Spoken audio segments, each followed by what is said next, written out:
Colors. Julia opens the metal box. I see a row of little squares. Green, blue, red, black, yellow, purple, orange. The colors seem to glow. She pulls out a brush with a thin tuft of a tail at its end. She dips the brush in water and wets the paper, then taps at the red square. When the brush meets the damp paper, pink petals of color unfurl like morning flowers. I can't take my eyes off that magical brush. For a moment, I'm not thinking about Ruby and Mac and the claw stick and Stella. Almost. Julia touches red again, then blue, and there, suddenly, is the purple of a ripe grape. She touches the blue, and her paper turns to summer sky, black and white, and now I see that she is painting a picture of Ruby. I can make out her floppy ears, her thick legs. Julia stops painting. She takes a few steps back, hands on her hips, gazing at her work. She scowls. "It's not right," she says. She glances over her shoulder at me. I try to look encouraging. Julia starts to crumple up the paper, then reconsiders. Instead, she slides it into my cage at the spot where my glass is broken. "Here you go," she says. "A Julia original. That'll be worth millions someday." Gingerly, I pick up the paper. I do not eat a single bite of it. "Oh, hey, I almost forgot." Julia runs to her backpack. She pulls out 3 plastic jars. 1 yellow, 1 blue, and 1 red. She opens the jars, and an odd, not food smell hits my nose. Julia pushes the jars one by one through the opening. Then she slides some paper through. "These are called finger paints," she says.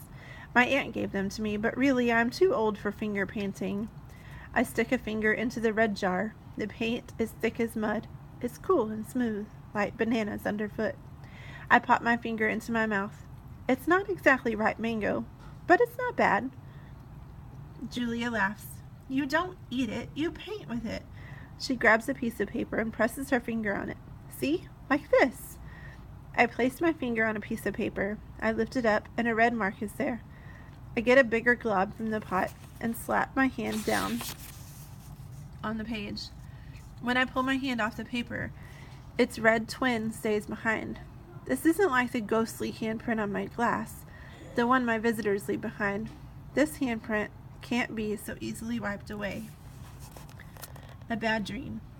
I lie awake, peeling dried red paint off my fingertips. Bob, who accidentally walked on one of my paintings, is licking his red paws.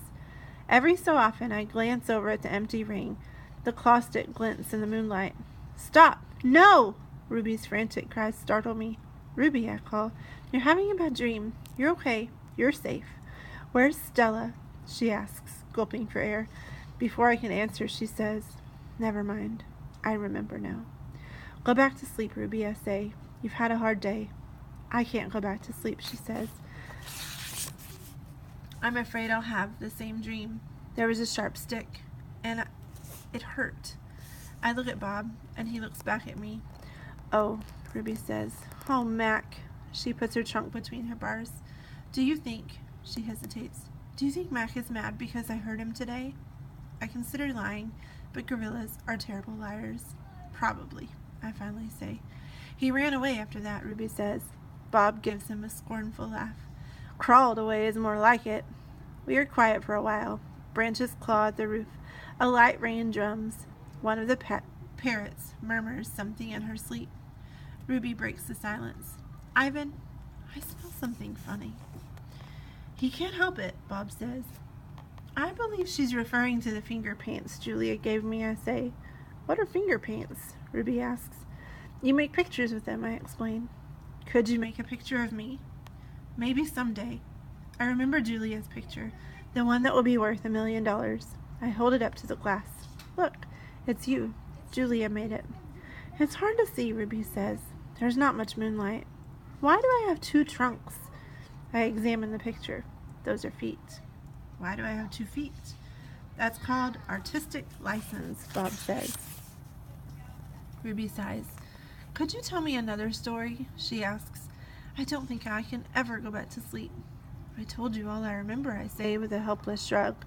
"Then tell me a new story," she says. "Make something up." I try to think, but my thoughts keep returning to Mac and his claw stick. "Anything yet?" Ruby asks. "I'm working on it." Ivan, Ruby presses. Bob says you're going to save me. I search for true words. I'm working on that too. Ivan, Ruby says in a voice so low I can barely hear her. I have another question. I can tell from the sound of her voice that this will be a question I don't want to answer. Ruby taps her trunk against the rusty iron bars of her door. Do you think, she asks, that I'll die in this domain someday, like Aunt Stella? Once again, I consider lying, but when I look at Ruby, the half-formed words die in my throat. Not if I can help it, I say instead. I feel something tighten in my chest, something dark and hot, and it's not a domain, I add. I pause, and then I say it again. It's a cage. The story. I look at the ring layered with fresh sawdust. I look at the skylight, the half-hidden moon. I just thought of a story, I say. Is it a made-up story or a true story? Ruby asks. True, I say. I hope. Ruby leans against the bars. Her eyes hold the pale moon in them, the way a still pond holds stars. Once upon a time, I say, there was a baby elephant. She was smart and brave, and she needed to go to a place called a zoo. What's a zoo? Ruby asks. A zoo, Ruby, is a place where humans make amends. A good zoo is a place where humans care for animals and keep them safe. Did the baby elephant get to the zoo? Ruby asks softly. I don't answer right away. Yes, I say at last. How did she get there? Ruby asks. She had a friend, I say. A friend who made a promise. How? It takes a long time, but finally Ruby returns to sleep. Ivan, Bob whispers, yawning. What you said about the zoo. How are you going to do it? Suddenly I feel as if I could sleep for 1,000 days. I don't know, I admit. You'll think of something, Bob says confidently, his voice trailing off as his eyes close. What if I don't? I ask, but Bob is already asleep. His little red feet dance, and I know he's running in his dreams. Remembering. Bob and Ruby sleep on. I don't sleep. I think about the promise I made to Stella and the pictures I've made for Ruby, and I remember it all. What they did. We were clinging to our mother, my sister and I, when the humans killed her. They shot my father next. Then they chopped off their hands, their feet, and their heads. Something else to buy.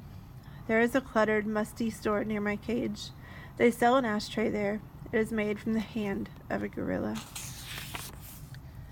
Another Ivan. When morning comes and the parking lot glimmers with dew, I see the billboard on the highway. There I am, the one and only Ivan, bathed in the pink light of dawn. I look so angry with my furrowed brow and clenched fist. I look the way my father did the day the men came. I am, I suppose, a peaceful sort. Mostly, I watch the world go by and think about naps and bananas and yogurt raisins. But inside me, hidden, is another Ivan. He could tear a grown man's limbs off his body. In the flicker of time it takes a snake's tongue to taste the air, he could taste revenge. He is the Ivan on the billboard. I stare at the one and only Ivan, at the faded picture of Stella, and I remember George and Mac on their ladders adding the picture of Ruby to bring new visitors to the Exit 8 Big Top Mall and Video Arcade. I remember the story Ruby told, the one where the villagers came to her rescue. I hear Stella's kind,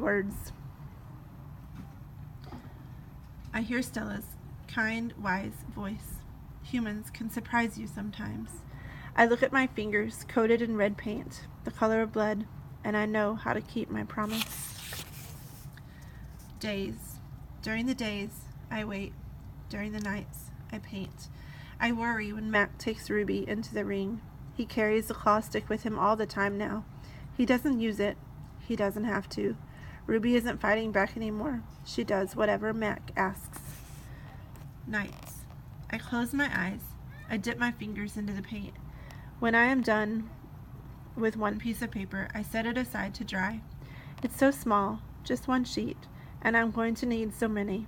I move on to the next, and the next, and the next. It's a giant puzzle, and I'm making the pieces one by one. By morning, my floor is covered with paintings. I hide the paintings under my pool of dirty water before Mac can see them. I don't want them to end up in the gift store selling for $20 a piece, $25 with a frame. These paintings are for Ruby, every one of them. project. Ivan, Ruby asks one morning when I'm trying to nap, why are you always so sleepy during the day? I've been working on a project at night, I tell her. What's a project? It's a thing. A painting. It's a painting for you, actually, I answer. Ruby looks pleased. Can I see it? Not yet.